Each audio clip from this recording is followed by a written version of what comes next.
Hi, everyone, and welcome to astronomy. Can you believe it? We're already doing astronomy and we're out of chemistry. The year is going by super fast. So, how do we start with astronomy? Well, we'll start really big, right? We'll talk about some of the big things that are out there, including the entire universe. So, because we're going to be doing that, all right, one of the first things we're going to do for astronomy here is talk about how is it that things are measured in space? How do you measure distances that are just so extremely vast out there and everything for it? And so there are a couple different ways, but one way, the first way that we'll talk about is called the astronomical unit, or often just called the AU, right? An astronomical unit, there's also the light year, and then another one is the parsec, right? So there are three different ways that scientists measure things out in space. You need to use a different scale because oftentimes, I mean, the distances are just so vast, right, that it's just almost, it's literally incomprehensible in our mind, right? And then it depends on what you're talking about too, right? If you're talking about things that are right here in our very own solar system, it's kind of like our own little neighborhood that we live in. That's where you use the astronomical units. But even when you get past, if you go outside of our solar system, right, then you're talking about things so far apart that even the astronomical unit is like a number that becomes so tiny. If you're talking about like millions or billions of astronomical units, I mean, does that really make any sense to anyone? So that's where they get into the light year or the parsec, right, to describe how far apart things are for us. So there are many, many big things going on this chapter for us, right? I mean, there are a whole bunch of different projects that we're going to be doing, talking about moon build projects and stuff like that, current events. I mean, there's all kinds of stuff happening, and that we'll get into. I'll talk with you face to face about and everything for it. Let's see here. Okay, but what we want to get into today is just talking about how big things are, right? So we're going to start with today with just the astronomical unit, right? And the astronomical unit, it's just a way of measuring things, like I said, right here in our local solar system. What one astronomical unit is what scientists did is they measured how far is it from Earth to the sun. And it does vary slightly, so they took an average of that. But they said, okay, distance from Earth to the sun, we're going to call that distance number one, right? And they'll just, okay, and that way it makes it when you're talking about things like, let's say, measuring, how far away, let's say Jupiter right here in the picture is, right? I mean, it's 6 AUs, right? It's 6 times as far away from the sun as we are, because here's 1 AU right here at the sun to Earth, right? That's what this kind of blue bubble is. It's showing you how big 1 AU is. And it turns out if you were to show this to scale as far as distance goes, and this little map right here does not do that, right? It would be 6 times away would be how far away Jupiter is, right, for us. And then, 10 for, Saturn, and I mean, so on. So it's a nice, easy way because we can comprehend, I can understand how big 20 is or 30 is compared to 1 and everything. But if you start to measure it in millions of miles or millions of kilometers and all that kind of stuff, it almost doesn't really make very much sense and everything for us.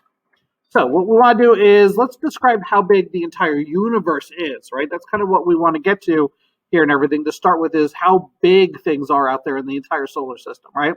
So for the universe, right, the definition for it is it's everything. I mean, it's all that's out there, right? So it's all of space and it's all the matter, it's all the energy that's in it. So if you can think of it, right, there you go. That's part of the universe right there for us. So what is it that this universe looks like, right? If you can actually see the entire universe, right? So let's start where we locally are, right? We live right about here in Pennsylvania, right? So far so good. You can kind of understand like, oh, we're going on a trip down to the Gulf of Mexico or Florida or, I don't know, Mexico or something like that, right? So it starts out fairly small, believe it or not, and everything. Then from there, you could spread out to our entire solar system. And like I said, this is kind of like our local neighborhood. It's kind of like you at home, it's where you live and a couple of your neighbors' houses that are around you. That's the best way to describe our solar system right here. This is all the stuff that's close to us, and it's unbelievably far away and everything, right? As you kind of go further out, you get to what's called the Milky Way, and this is our galaxy, right? So we live in a galaxy, it's a spiral galaxy, and it's made up of literally billions and billions of stars. In fact, when you go outside at night and you look up into a clear night sky and you can see the stars and everything, most of the stars, right? Pretty much everything that you see, it's inside of here. It's inside of our Milky Way, right? So that's what you're actually seeing, is the Milky Way and everything going on there. Now, a couple things that you see might be outside of our Milky Way and everything, but if that's the case, right, if they're like you're seeing a star like way out from over here, if we're looking, because we live kind of out on one of these branches about, somewhere around out here in this region and everything, right? If you're looking up and you see a star from far away, it turns out that's not even a star. That's actually an entire other galaxy. It's just that the galaxy is so unbelievably far away, we perceive it as one little tiny dot of light. But most of the stars that you see at night, there are other stars that are right here in our galaxy. So if we were right here, they're all the little stars that are around us and everything like that. For the most part, those are the ones that you're going to see the brightest in the sky for and everything. Do I have a picture? Here you go. And then here's a picture. This is actually a time lapse. Now, one thing we'll talk about this chapter is light pollution. And because of light pollution, you can't see most of the stars at night that you normally would. So if you're out on a boat in the middle of the ocean, or you're kind of in a really, really remote place, you can see there are way, way more stars in the night sky than you and I normally see. And in fact, when it's dark enough, you can see the actual Milky Way, which is this guy right here kind of crossing past us. Where we live, you can just barely see the Milky Way if it's a really dark night and there are no neighbors with their lights on around us, but we still live in a urban enough area that it's hard to see the Milky Way. Certainly you can't see it as clear as this. So if you're looking straight up or straight down away from our Milky Way, that's where you're seeing stars like over here or stars over there, right? But if you're looking like across the Milky Way, like you're looking into the other stars, because it's kind of like a flat disk, right? Especially if you're looking towards the center of the Milky Way, right? That's where you're seeing this is actually looking into the Milky Way right here. That's what's going on, right? Right about here is the center of the actual galaxy, right? So again, away from the galaxy, looking towards the center of the galaxy or into it. That's that kind of crease of lights that you have right there. All right. Let's see here. Nearest galaxy, right? I said when you look out into space, sometimes you could see other points of light, right? Our nearest galaxy, well, here you go. Here's kind of like a little video of it. We're leaving the Milky Way right here, and we're traveling all the way over to Andromeda, right? Andromeda is the nearest galaxy. And yes, you can actually go into the night sky and you can see Andromeda, but when you look up there, it'll actually look just like one little star right there. Right, but this is kind of giving you an animation showing you what's going on with Andromeda, our nearest galaxy to the Milky Way. Right now, as you go further out into space, so we're getting further and further away, right, you get what are called superclusters. So each little spot here that's on this little map, right, it's not a star. This is an entire galaxy.